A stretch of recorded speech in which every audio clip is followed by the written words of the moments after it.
ఓం శ్రీ విఘ్నేశ్వరాయ నమః. ఓం అమృతాయ నమః. ఓం శ్రీ జగద్గురు వేదవ్యాస భట్టారకాయ నమః. ఓం శ్రీ జగద్గురు శ్రీకృష్ణ పరంబ్రహ్మణే నమః. శ్రీమద్దేవి భాగవతం. శ్రీమద్దేవి భాగవత మహాత్మ్యం భాగం 37, చతుర్థ స్కందం, అధ్యాయము 6.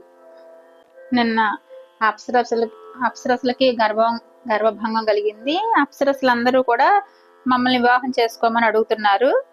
అది ఈరోజు చదువుకున్నాం. అధ్యాయం 6. అప్సరసలు వేసిన ఈ మెలికను నారాయణుడు ఉక్కిరిబిక్కిరయ్యాడు. ఏమిటి చేయటమా అని ఆలోచనలో పడ్డాడు. వీరిని అంగీకరిస్తే తపస్సు అంతా గంగపాలవుతుంది. సాటి ముని బృందంలో అపహాస్యం ఎదురవుతుంది. ఇంద్రుడికి వీళ్ళకి బుద్ధి చెబుదామని అహంకరించి వరం కోరుకోమని ఇలా కష్టాల్లో ఇరుక్కున్నాను. అదే వరం కోరుకోమన్నాడు కదా, వివాహం చేసుకోమన్నాడు కదా, కష్టాలు ఇరుక్కున్నానని చెప్తున్నాడు. వరం కోరుకోమని ఇలా కష్టాలు ఇరుక్కున్నాను. ధర్మ వినాశనానికి అహంకారమే మొదటి కారణం. సంసార వృక్షానికి అదే మూలం.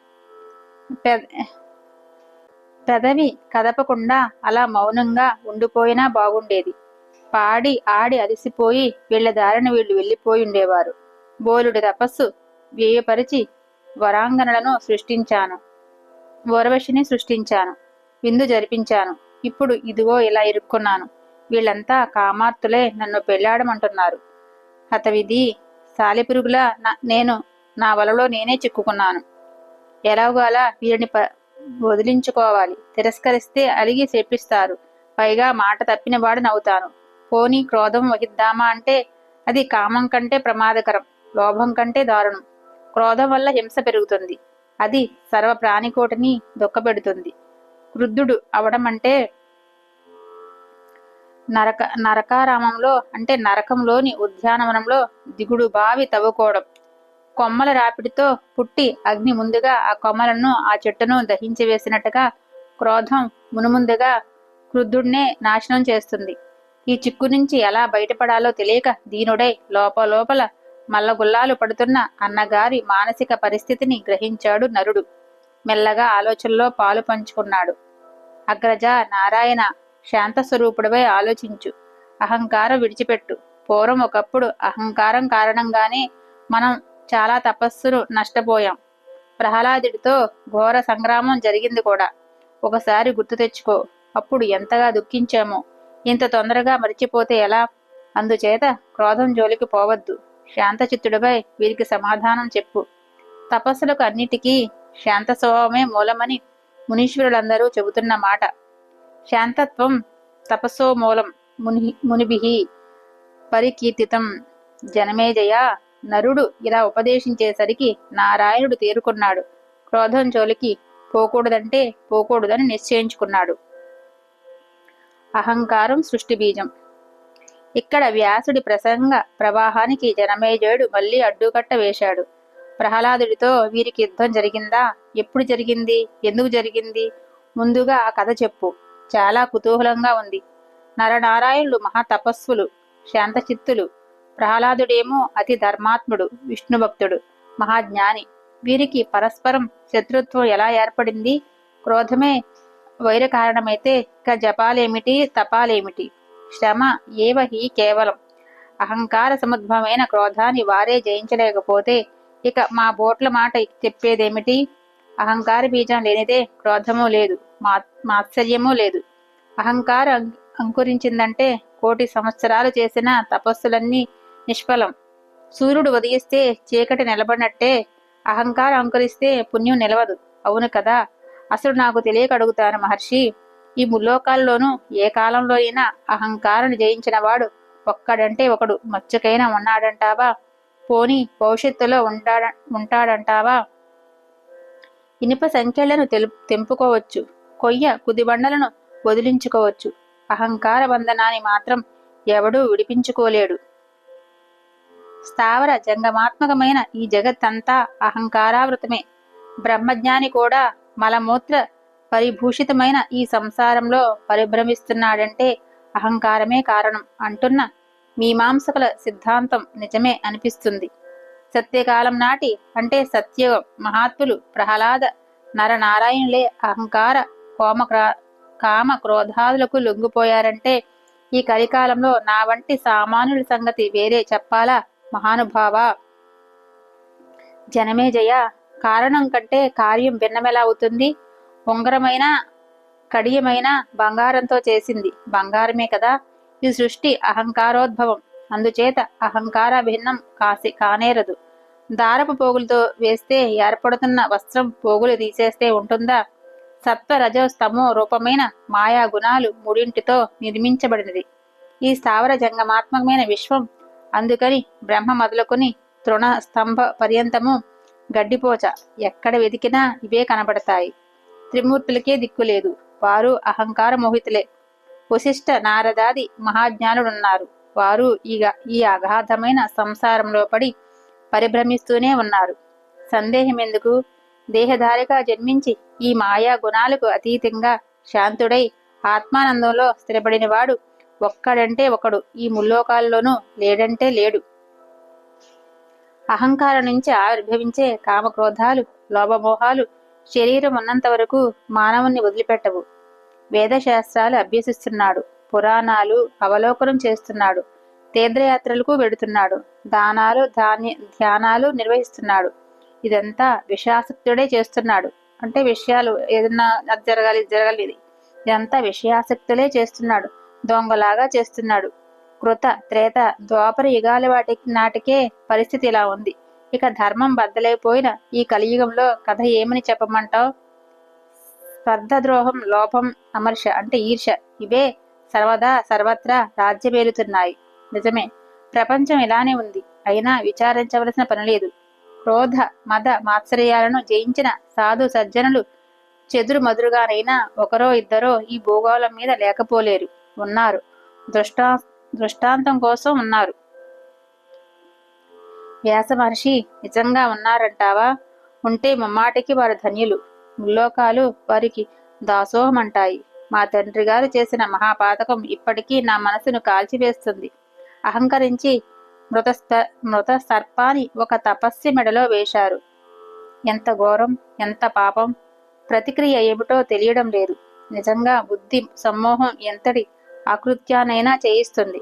దేనికోసం ఆశపడి చిటారు కొమ్మకి ఎగబాగుతాడే తప్ప పడిపోతానన్న సంగతి గుర్తించడు. మహాపాపాలు చేస్తాడు. నరకం ఒకటి ఉందని భయపడడు. సరే, ఇంతకీ నరనారాయణులకి ప్రహ్లాదుడితో యుద్ధం ఎందుకు సంభవించింది? ఈ ప్రశ్న నన్ను తొలిచేస్తుంది. ఎక్కడో పాతాళ లోకంలో ఉండే ప్రహ్లాదుడు సారస్వత తీర్థంలో పవిత్ర బదరికాశ్రమంలో ముక్కు మూసుకుని తావలం తిప్పుకునే నరనారాయణులు పరస్పరం ఎలా తారసపడ్డారు? వీరి వైరానికి కారణమేమిటి? కాంతా కనకాలు గదా వైతరువురికి విత్తనాలు. ముగ్గురు ఈశనారహితులే, అంటే కోరికలు లేనివారే అని. ధర్మాత్ములే, జ్ఞానులే. వీరికి యుద్ధమేమిటి? చాలా వింతగా ఉంది. ఒక ఉత్కంఠను తట్టుకోలేను. వెంటనే తెర తొలగించు మహర్షి, ఛేదించు. ఇదంతా అర్థమవుతుంది కాబట్టి చదివేసి ఉంటే వెళ్ళిపోతున్నా. వివరంగా చెప్పక్కర్లేదు కదా, అర్థమయ్యే భాష అదంతా. అధ్యాయం 7. 6వ అధ్యాయం సంపూర్ణమైంది. 7వ అధ్యాయంలో వచ్చాం. అట్లా అన్ని క్వశ్చన్లు చాలా అన్ని అడిగాడు కదా. ఇప్పుడు సౌనికాది మహామునులారా గమనించారు కదా, జనమేజయుడు మనస్సు పరమ నిర్వేదంతో పరితపిస్తుంది. ఏంటి అందరూ ఇట్లా ఉన్నారనేసి అతను చాలా పరితపిస్తుంది. తన తండ్రి పరీక్షిత్తు చేసిన మహాపాపం, దానికి ఫలితంగా స్నాన దానాది రహితమే పొందిన దుర్మరణం, ఇవి అనుక్షణము అతన్ని వేధిస్తున్నాయి.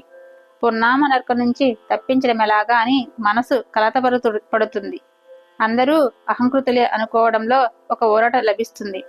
అందరూ అహంకారంతో ఏదో చేశారులే అన్నట్టు కొంచెం ఊరట కలిగిందంట. అంతలో పరితపిస్తుంది, మళ్ళీ పరితపిస్తుంది. ఏంటి ఇలా జరిగిందని భయ విహలుడు అవుతున్నాడు. ఆ చిత్త సంక్షోభం నుంచి విడుమరగా కోరి పుణ్య కథాశ్రవణం చేస్తున్నాడు. అవన్నిటిని ఆ సంక్షోభం నుంచి బయటపడటానికే ఇవన్నీ అడిగి పుణ్య కథాశ్రవణం చేస్తున్నాడు. పుణ్య కథనం ఇలా చేస్తాం వల్ల మనకి చాలా వాటికి ఒక్కొక్క దాంట్లో ఉన్న వివరణ చూసి అది మనకి ఎక్కడో సమాధానాలు దొరుకుతాయన్నమాట. అందుకని ఈ పురాణాలన్నీ చదువుతూ ఉంటే మనకి లౌకిక జీవితంలో గడుపుతున్నప్పుడు ఆహా అలా కదా అని ఒక ఐడియా వచ్చి మనం ఓహో ఇలా ప్రవర్తించాలి, ఇలా ప్రవర్తించుకోవడానికి ఒక ఐడియా వస్తుంది. అట్లా వ్యాసుడు అందుకే వినిపిస్తున్నాడు. అనంతర కథ ఎలా నడిచిందంటే, ప్రహ్లాద చవన సంవాదం. చవన మహర్షి పూర్వం నుంచి చవన మహర్షి సుకన్య వీళ్ళిద్దరు భార్యాభర్తలు. ఆయన చవన మహర్షి పెద్ద దాని గురించి ప్రహ్లాద చవన సంవాదం. జనమేజయ హిరణ్యకశిపుడి తదనంతరం పాతాళ రాజ్యానికి ప్రహ్లాదుడు పట్టాభిషిక్తుడయ్యాడు. నరసింహస్వామి స్వయంగా జరిపించాడు. జనరంజకంగా పరిపాలన సాగిస్తున్నాడు. భూలోకంలోనూ పాతాళలోకంలోనూ ధర్మం 4 పాదాలు నడుస్తుంది. అప్పుడు భూలోకంలోనూ పాతాళంలో ధర్మం అన్ని విధాలుగా 4 పాదాలు నడుస్తుంది. యజ్ఞయాగాది క్రతువులు నిరంతరంగా నిరాటంకంగా సాగుతున్నాయి. ప్రజలంతా భోగ భాగ్యాలతో సుఖ సంతోషాలతో విరాజిల్లుతున్నారు.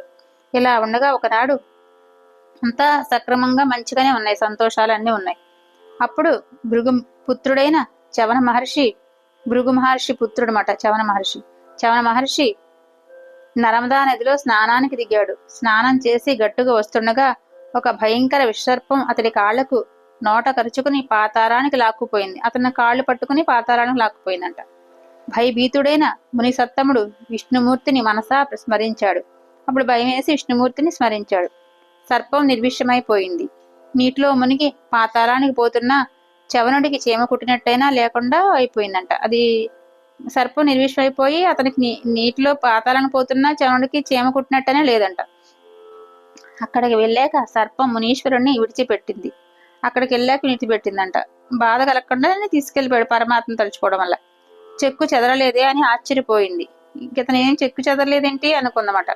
ఇతడెవరో మహా తపస్విలాగా ఉన్నాడు, క్షపిస్తాడేమో అని భయపడి తన భార్యలతో పిల్లలతో కలిసి సకలోపచారాలు చేశాడు.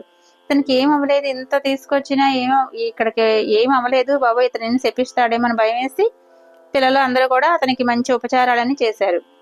ఆ సర్పవీరుడు చేశాడు. చవనుడు ప్రసన్నుడయ్యాడు. అప్పుడు అతనికి ప్రసన్నంగా అనిపించింది. శపించలేదు సరికదా. కొత్త లోకం, కొత్త వాతావరణం ఆనందిస్తూ పాతాళంలో సంచరించాడు. అది శపించకుండానే అక్కడ కొత్త వాతావరణంలోకి వెళ్ళాము, తీర్థయాత్రకి వెళ్ళినట్టుగా భావించాడు అనుకుంటా. కొత్త వాతావరణం ఆనందిస్తూ పాతాళంలో సంచరించాడు. ప్రహ్లాదుడు చూశాడు. ధర్మ వత్సలుడు కదా, చవనుడిని ఆహ్వానించి అర్ఘ్యపాదాలతో అర్చించాడు. ఆహ్వానించి అర్ఘ్యపాద్యాలు ఇచ్చాడు. గౌరవంగా సముచిత సింహాసనం మీద కూర్చోబెట్టాడు. అతని సింహాసనం మీద కూర్చోబెట్టాడు. చవన మహర్షి, ఇలా అడుగుతున్నానని మీరు ఏమి అనుకోవద్దు. మా పాతాళానికి రావడంలో కారణమేమిటి? దేవేంద్రుడు పంపితే వచ్చారా? నిజం చెప్పండి. ఇంద్రుడికి మా ద్వైతులంటే తగని ద్వేషం కదా. మా రాజ్యం ఎలా ఉందో చూసి పెడదామని వచ్చారా అని అడిగాడు. ఏంటి ఎందుకు వచ్చారు స్వామి, ఇంద్రుడైన పంపించాడా ఏంటి అని అడిగారు. ప్రహ్లాద, ఇంద్రుడితో నాకు పని ఏమిటి? అతడికి దూతగా రావలసిన అవసరం ఏమిటి? నేను భృగుపుత్రుణ్ణి, స్వనేత్రుణ్ణి, ధర్మతత్పరుణ్ణి. అనవసరంగా నన్ను శంకించకు.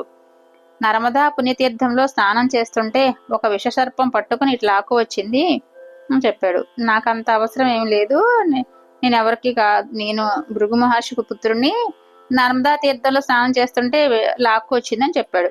విష్ణుమూర్తిని స్మరించాను, విషసర్పం విముక్తిని అయ్యాను. విష్ణుమూర్తిని స్మరించగానే విషసర్పం నుంచి విముక్తుడిని అయ్యాను. అంతలోకి నీ దర్శనమైంది. నువ్వు విష్ణు భక్తుడివి, నేను విష్ణు భక్తుడిని. ప్రహ్లాదుడు సంతోషించాడు. భూలోకంలో ఉన్న తీర్థాలను గురించి తెలియచెప్పమని అభ్యర్థించాడు.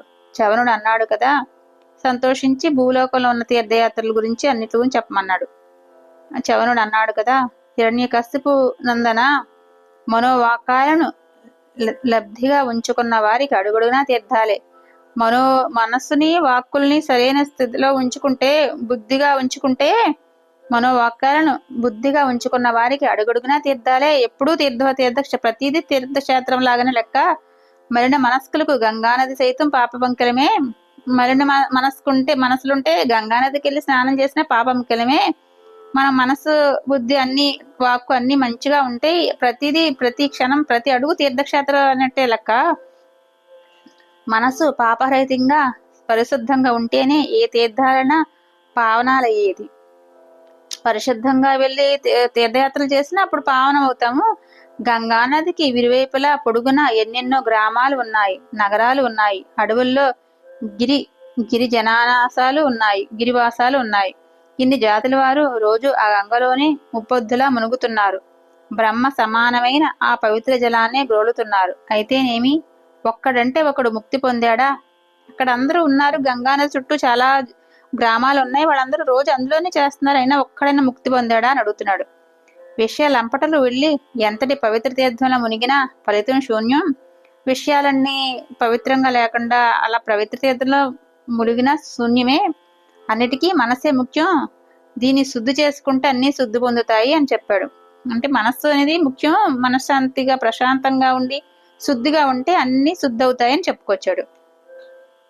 అలా కాకుండా తీర్థయాత్రలు వెళ్ళి అక్కడ ఆత్మవంచన వంచనలు చేస్తే ఆ చుట్టుకునే పాపానికి అంతు ఉండదు. అక్కడికి వెళ్ళి ఏదోటి ఆత్మవంచన చేసుకుని పరవంచనలు అందరినీ ఏదోటి అంటుంటే ఆ పాపానికి అంతు ఉండదు అని చెప్పాడు. ఇంద్రవారుణం అంటే పెద పాపరకాయ, అంటే పక్క పాపరకాయ ఏంటి ఏమో మరి. ఇంద్రవారుణం అంటే పెద్ద పాపరకాయ అంట. పక్వమైన ఇష్టం కానట్టే దుష్ట స్వభావుడు దివ్య తీర్థంలో 1,000 సార్లు మునిగినా పవిత్రుడు కాలేడు. అందుచేత అంటే అక్కడ అతని మీనింగ్ ఏంటంటే, దుష్ట స్వభావుడు ఎన్ని మంచిగా లేకుండా పాపాత్ముడుగా ఉన్నాడు, ఎన్ని తీర్థాల్లో మునిగినా ఏం పవిత్రుడు కాలేడు, పెద్ద పాపరకాయ అన్నాడు. అంటే అలా అటువంటి వాడు ఎన్ని తీర్థాలు వెళ్ళినా ఫలితం ఏమి ఉండదు, అలాగే ఉంటాడని చెప్తున్నాడు. అందుచేత అన్నిటికంటే ముందు మనశుద్ధి ఉండాలి. అది ఉంటేనే ద్రవ్యశుద్ధి సిద్ధిస్తుంది. మనశుద్ధి ఉంటేనే ద్రవ్యం కూడా శుద్ధి అవుతుంది. ద్రవ్యం కూడా శుద్ధి ఉంటేనే కదా మనం ఏమైనా పని చేసినా అది మంచిగా ఉంటుంది. అటుపైన ఆచార శుద్ధి, తర్వాత ఆచారం అన్ని సక్రమంగా జరుపుకోవాలి. ఇవన్నీ ఉన్నవాడికే తీర్థం అవుతుంది, లేకపోతే అది ఒక రేవు మాత్రమే. ఇట్లా అన్ని మనశుద్ధి ఆచార శుద్ధి అన్ని ఉన్నవాడికే అది తీర్థం అని తీర్థక్షేత్రం అవుద్ది, లేకపోతే అది ఒక రేవులో చేసినట్టే అని చెప్తున్నాడు. అక్కడ ఏవేవి ఎంతంత చేసినా శుద్ధ దండగ. నిజానికి వీటన్నిటికన్నా భూతదయ చాలా గొప్పది. అయినా నువ్వు తీర్థాలను గురించి అడిగావు కనుక వాటినే చెబుతాను విను. భూలోకంలో లెక్కలేని తీర్థాలున్నాయి, వాటికేం గాని ఉత్తమోత్తమైన తీర్థరాజం ఒకటే ఒకటి. అట్లా నువ్వు అడిగావు కాబట్టి చెప్తున్నాను, ఎన్నో ఉన్నాయి కానీ లెక్కలేని ఉన్నాయి కానీ ఉత్తమోత్తమైన తీర్థరాజం ఒకటే ఒకటి, అది నైమిషంలో చక్రతీర్థం. ఇది వెళ్ళామమ్మ కళ్యాణి. నైమిషంలో చక్రతీర్థం, దీన్ని పుష్కర తీర్థం అని కూడా అంటారు. మిగతా తీర్థాలు ఎంతకంతే. జన్మేజయ, దాని చుట్టూ స్నానం చేసుకుంటూ 7 సార్లు తిరగమంటారు. 7 సార్లు స్నానం చేస్తూ 7 సార్లు చక్రం చుట్టూ తిరుగుతామట. అది నైమిషారంలో ఆ చక్రతీర్థమే విశిష్టమైనదని చెప్తున్నారు. జనమేజయ, చవనుడు ఇలా చెప్పేసరికి ప్రహ్లాదుడు సంబరపడ్డాడు. తన రాజ్యంలోని ద్వైత ప్రముఖులందరినీ సమాయత్తం చేసి వెంటనే నైమిషానికి బయలుదేరాడు. పునరీకాక్షుణ్ణి పీతాంబరుని తరిద్దాం రండి అంటూ ప్రయాణమయ్యాడు. వెంటనే ఆ నైమిషం వెళ్ళాలని అందరినీ వెళ్దాం రండని ప్రయాణమయ్యాడు.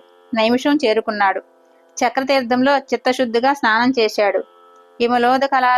హిమలోదకాలతో విరాజిల్లుతున్న పుణ్య నదీమ తల్లి సరస్వతిని సందర్శించాడు. అక్కడే సరస్వతి కుండం అని ఉంటుంది, అన్నిటిలోనూ చేసాం అలాగా. సరస్వతి కుండం ఎన్ని నీళ్లు చల్లుకున్నాం, ఈ చక్రతీర్థంలో స్నానం చేసాం, అక్కడ నర్మదా నది అని అట్లా అన్నిట్లో చేసాం. మనసు ప్రసన్నమైంది. యథావిధిగా అనేక దానాలు నిర్వహించాడు. మన యాత్రలు చేస్తాం కూడా అసలు నైమిషారం నుంచి మొదలెడితేనే యాత్రలన్నీ పరిపూర్ణం అవుతాయని నేను బ్రహ్మాండ పురాణంలో చదివాను.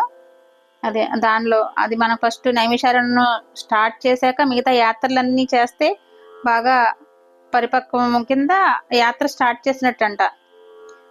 అసలు నైమిషారణ్యం మొదట చేసాక మిగతా యాత్రలు చేయాలని నేను వేరే పురాణాల్లో చదువున్నాను.